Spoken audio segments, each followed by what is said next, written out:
Salam sejahtera bagi kita semua. Apa kabar di hari ini? Diharapkan kalian semua dalam keadaan sehat dan senantiasa dalam berkat dan lindungan Tuhan.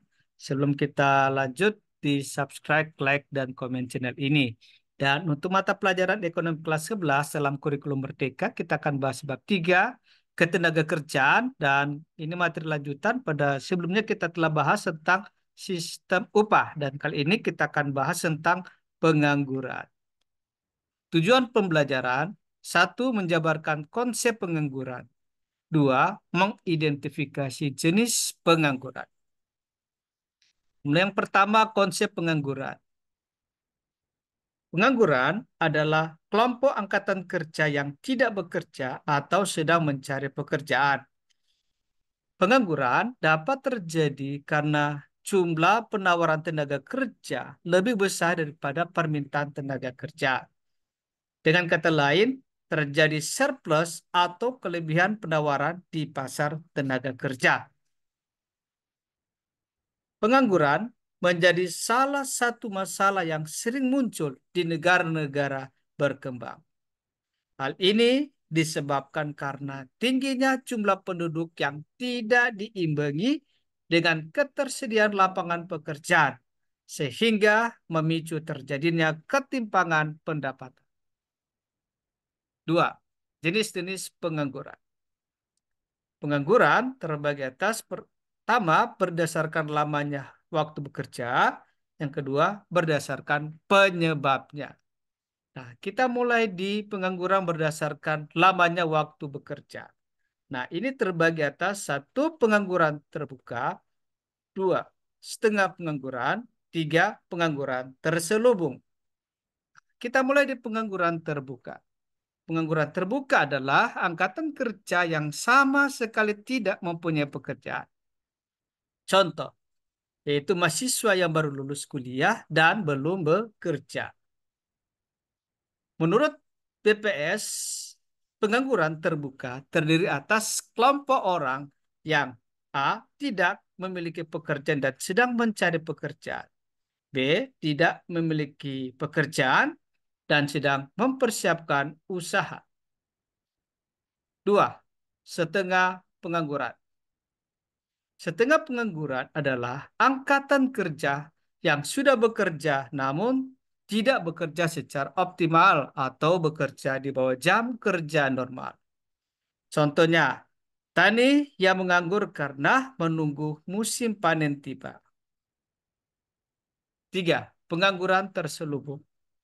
Pengangguran terselubung adalah angkatan kerja yang sudah bekerja namun tidak bekerja secara optimal karena ketidaksesuaian latar belakang pendidikan atau pekerjaan tidak sesuai dengan bakat dan kemampuan pekerjaan. Contohnya adalah seorang sarjana hukum yang bekerja sebagai pelayan rumah makan. Padahal idealnya seorang sarjana hukum dapat bekerja sebagai pengacara, jaksa, atau notaris. Nah, yang B, pengangguran berdasarkan penyebab. Pengangguran berdasarkan penyebab terbagi atas: satu, pengangguran struktural; dua, pengangguran friksional; dan yang ketiga, pengangguran siklis. Nah, kita mulai di pertama, pengangguran struktural. Pengangguran struktural terjadi karena adanya perubahan struktur ekonomi suatu negara. Misalnya, perubahan dari negara yang berstruktur agraris menjadi negara industri. Pengangguran ini disebabkan karena keahlian yang dimiliki oleh tenaga kerja tidak sesuai dengan pekerjaan yang dibutuhkan saat ini. Dua, pengangguran friksional.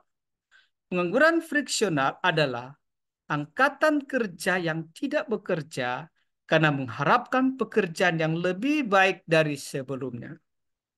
Pengangguran friksional bersifat sementara karena pada dasarnya pengangguran ini bukan disebabkan oleh ketidakmampuan memperoleh pekerjaan, melainkan karena adanya keinginan untuk mendapatkan pekerjaan dan gaji yang lebih baik. Tiga, pengangguran siklis. Pengangguran siklis terjadi karena adanya penurunan kegiatan ekonomi.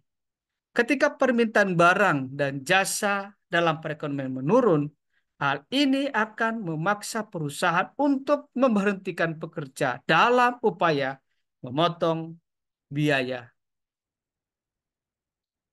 Perusahaan menghasilkan pendapatan dari penjualan barang dan jasa. Dan ketika pendapatan menurun drastis, maka bisnis akan mengalami penurunan laba. Dalam upaya menjaga bisnis tetap bertahan, perusahaan memberhentikan pekerja untuk mengurangi biaya tenaga kerja. Yang ketiga, upaya mengatasi pengangguran. Upaya yang dapat dilakukan untuk mengatasi pengangguran tentunya dengan membuka lapangan pekerjaan, karena masalah pengangguran timbul akibat penawaran tenaga kerja yang lebih tinggi dibandingkan permintaannya. Maka solusinya adalah meningkatkan permintaan tenaga kerja. Upaya mengatasi pengangguran. 1. Meningkatkan investasi. Investasi bagi perusahaan akan meningkatkan modal perusahaan untuk membuka usaha-usaha baru. Dengan begitu, penyerapan tenaga kerja dapat dilakukan oleh perusahaan. Dengan mempermudah alur investasi akan menimbulkan dampak yang luas.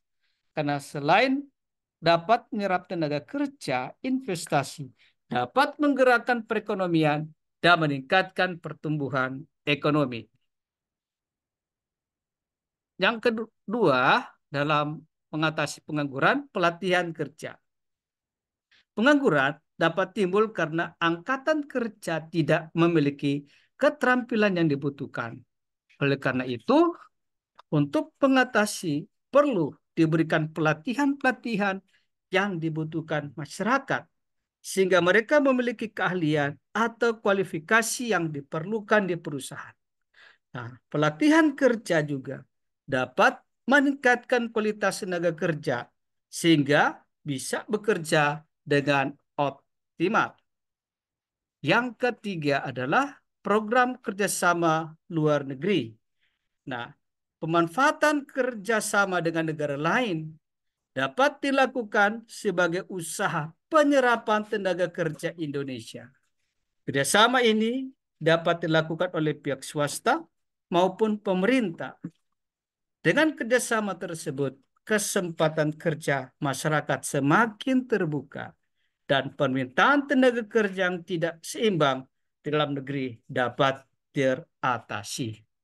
Dan upaya yang keempat adalah menggalakkan usaha UMKM.